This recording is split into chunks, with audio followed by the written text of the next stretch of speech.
તાપીમાં આવેલા નવા કલેક્ટરે ખનિજ માફિયાઓની શાન ઠેકાણે લાવી. તાપી જિલ્લાનું ભ્રષ્ટ ભૂસ્તર વિભાગ ઊંઘતું ઝડપાયું અને કલેક્ટરે ખનિજ માફિયાઓ પર કાર્યવાહી કરી બતાવી.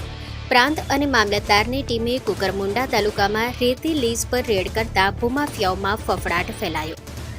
કુકરમુંડા તાલુકાના જૂના પીપલાસ ગામે 27 લાખથી વધુ કિંમતની રેતી અને ટ્રક સીઝ કરી.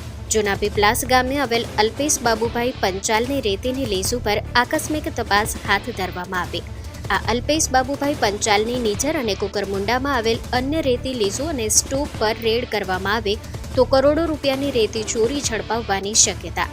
રેડ દરમિયાન રેતી સંગ્રહ અંતર્ગત જરૂરી કાગળો, રોયલ્ટી પાસ કે અન્ય આધાર પુરાવા રજૂ નહીં કરતા સાદી રેતી સીઝ કરાઈ. તેમજ રેતી ભરી જતી ટ્રકને રોકતા રોયલ્ટી સહિતના જરૂરી દસ્તાવેજ નહીં મળતા કબજે કરાઈ. પાછલા કેટલાક દિવસથી સત્ય ડે ન્યૂઝ ચેનલ અને ન્યૂઝપેપર દ્વારા સતત તાપીમાં ખનીજ ચોરો વિરુદ્ધ ચલાવવામાં આવેલ ન્યૂઝની અસર થતાં જાહેર જનતામાં સંતોષ.